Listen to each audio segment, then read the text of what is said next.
70 nouveaux cas et 3 décès supplémentaires dus au coronavirus ont été recensés mercredi en Haïti selon le dernier bilan communiqué par le ministère de la Santé.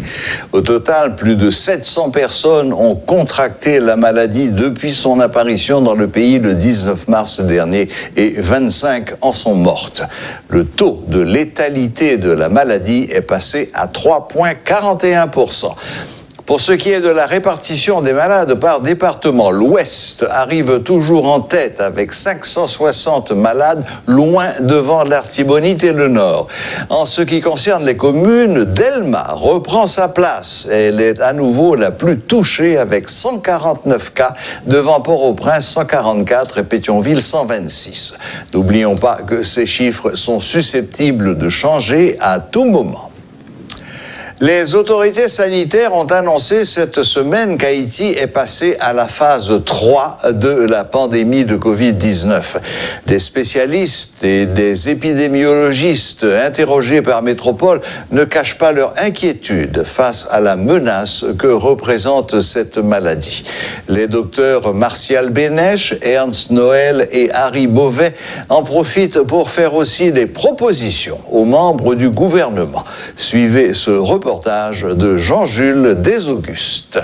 Le 19 mars dernier, le président Jovenel Moïse s'adressait à la nation alors que tout le pays venait d'apprendre que 2 premiers cas de coronavirus étaient détectés en Haïti. On était alors en première phase. 2 mois plus tard, Haïti atteint la phase 3 de la pandémie. Alors, que signifie cette étape? Quelles sont les mesures à adopter pour éviter le pire? Le directeur départemental de l'Ouest du ministère de la Santé publique et de la Population, le docteur Martial Bénèche, répond à ces questions. La phase 3, il dit que système lui-même quitte l'Haïti, quitte New York, quitte Madrid, pour arriver dans la phase 3 pour dire contre l'épidémie, ou vient gagner une dissémination telle de la maladie, c'est-à-dire que toute zone est touchée, toute commune est prise, tout département est pris. Donc, l'arrivée dans la phase 1, c'est non seulement mesures qui pourraient renforcer, mais tout structure sanitaire qui pourraient renforcer parce que les femmes ont obligé de mettre tout effort dans la prise en charge. Le directeur départemental de l'Ouest du MSPP explique que, parvenu en phase 3, personne n'a le contrôle de la pandémie dans un pays. À côté des exigences des autorités étatiques, les citoyens doivent se montrer responsables pour faire échec à la montée de la pandémie en Haïti. Il y a plus de monde qui est infecté que ça système n'a même capté. Chaque monde qui est infecté a un risque pour le contaminer, pour plus petit, un monde pour plus fort 3 à 5 monde. Maintenant, dans le décès, c'est pas seulement dans l'hôpital privé. Il y a un monde qui doit mourir dans la communauté en aujourd'hui que nous pas de temps diagnostiqué pour nous connaître Covid. Il faut que nous prenions précaution.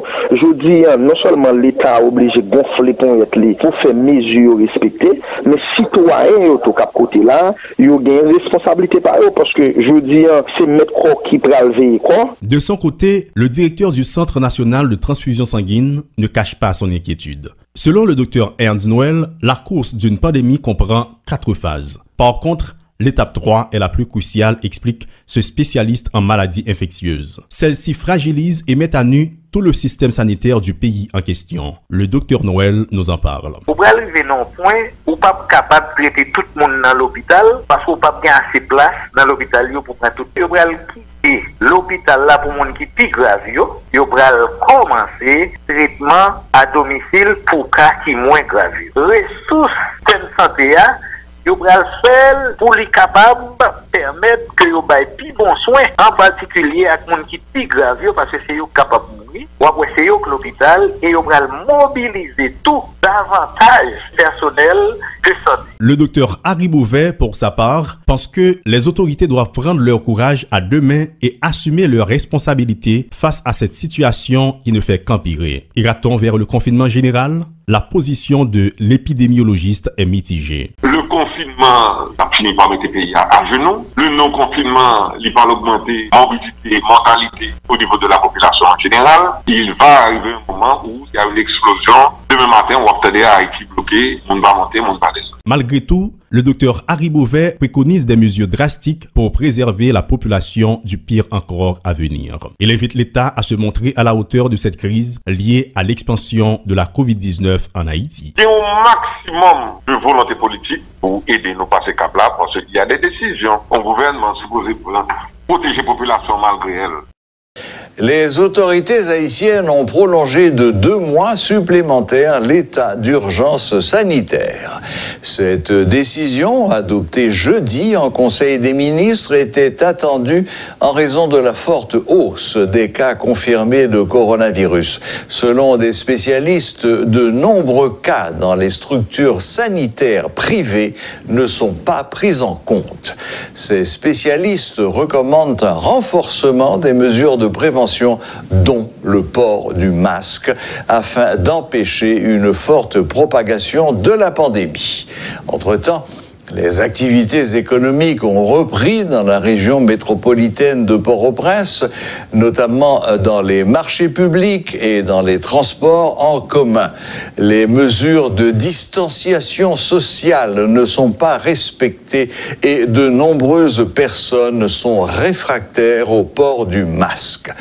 2 mois après le début de la pandémie, les Haïtiens n'ont plus peur du Covid-19. Les autorités ont, au cours des derniers jours, mis l'accent sur le caractère obligatoire du port du masque. Des familles haïtiennes interrogées sur le confinement affirment être prêtes à respecter cette décision s'il faut en arriver là pour limiter la propagation du coronavirus. Cependant, il y en a qui déplorent le mode de gestion des autorités étatiques de cette crise sanitaire, tout en affirmant qu'ils se soumettront à cette mesure si elle est déclarée officiellement. D'un autre côté, des professionnels, des étudiants interrogés sur la question estiment que le pays n'est pas prêt pour adopter une telle disposition. Suivez ce reportage de Rudolph Pierre-Louis.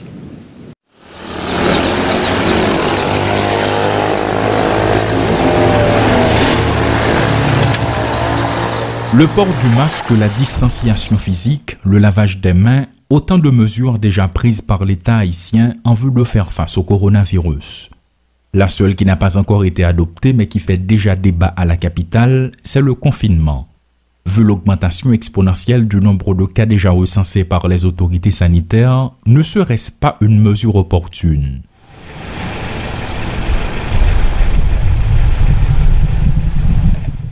Depuis l'introduction du coronavirus dans le pays, le terme confinement revient de temps en temps dans l'actualité. Mais la question, comment certaines familles comprennent cette mesure ? De prime abord, il paraît indispensable de consulter des personnes appartenant à des groupes à risque.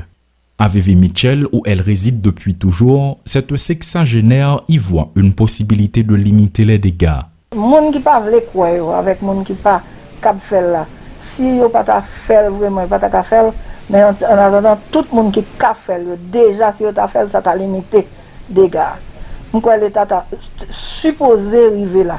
Donc, moi, c'est que si l'État a fait, mais vraiment, pour une semaine, au moins, ça a limité les dégâts.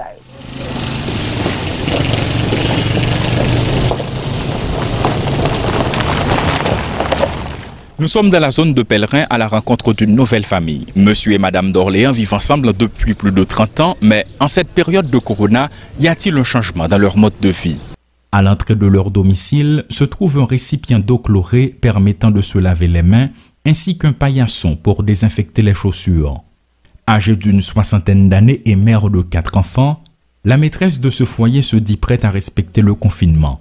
D'ailleurs, elle ne sort pratiquement plus depuis l'introduction de la maladie dans le pays, dit-elle. Nous va sortir, nous prenons distance sociale, si on vient, nous avons distance et puis nous mettons cache nous si nous faisons sortir. Oui, nous avons prêté la caille, nous confinons la caille pour nous capables respecter ça la loi dit. Son époux, par contre, prend en compte la réalité quotidienne des Haïtiens.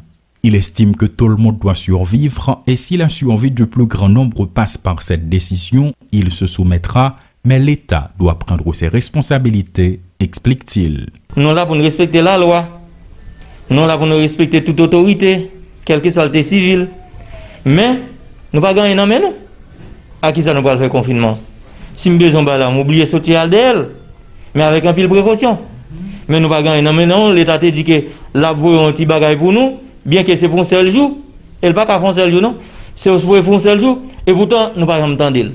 Beaucoup de personnes âgées observent d'elles-mêmes le confinement sans avoir attendu le mot d'ordre des autorités, peut-on constater. Mais leur avis n'est pas partagé par tous, surtout les personnes les plus jeunes.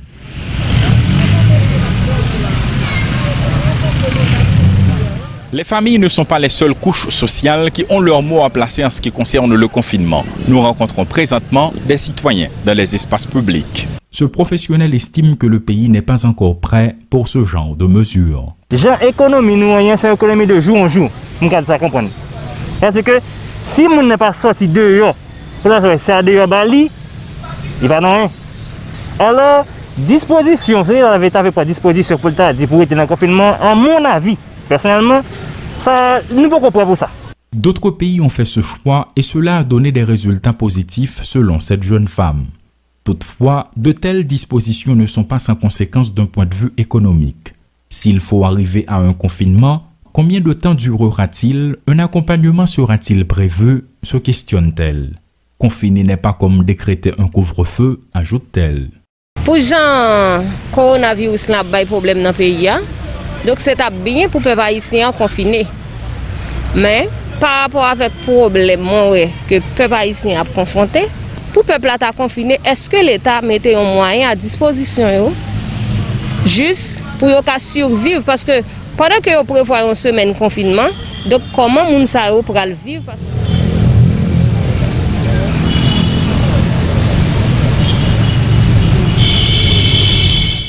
Alors que certains se disent prêts à respecter le confinement, d'autres exigent que cette mesure soit planifiée. D'un autre côté, il y en a qui n'y vont pas par quatre chemins. En somme, est-ce que l'État doit réellement adopter cette décision en vue de réduire la propagation du coronavirus dans le pays?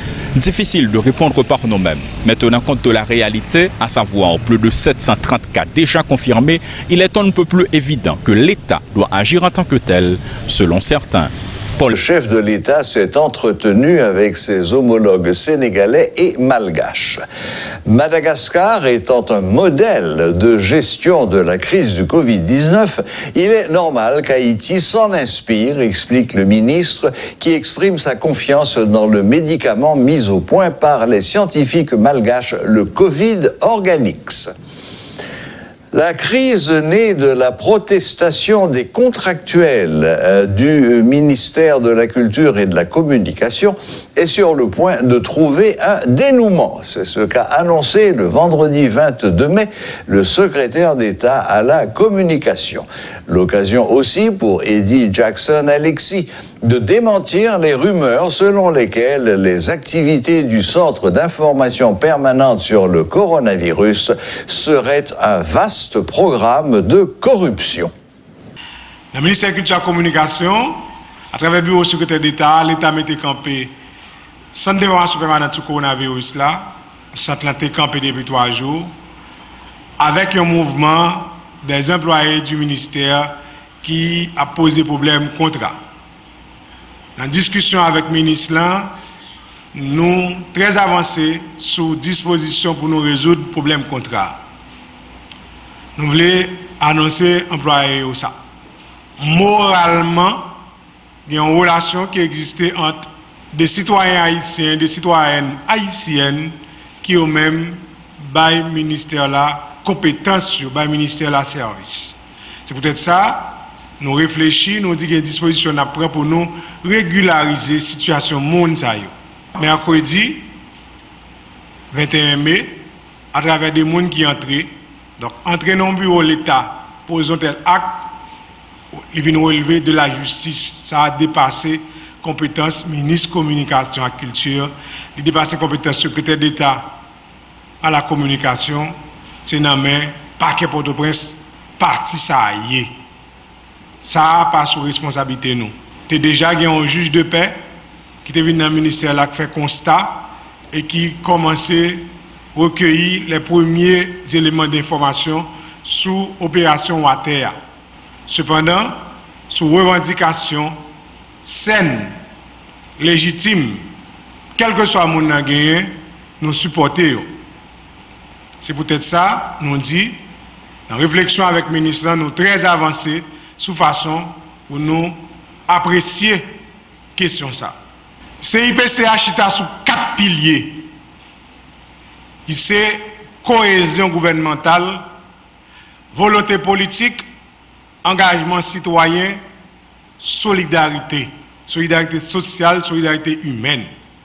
Ce n'est pas l'argent qui guide l'action moun qui a dirigé CIPCA. Ce n'est pas l'argent qui guide l'action moun qui en dans CIPCA.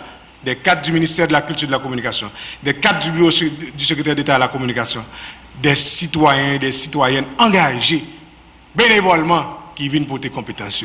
Mais ça, qui c'est IPCA?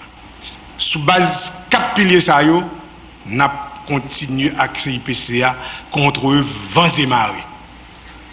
Tout autant nous avons arrêté présidentiel qui va nous qualité pour nous agir au nom de la République.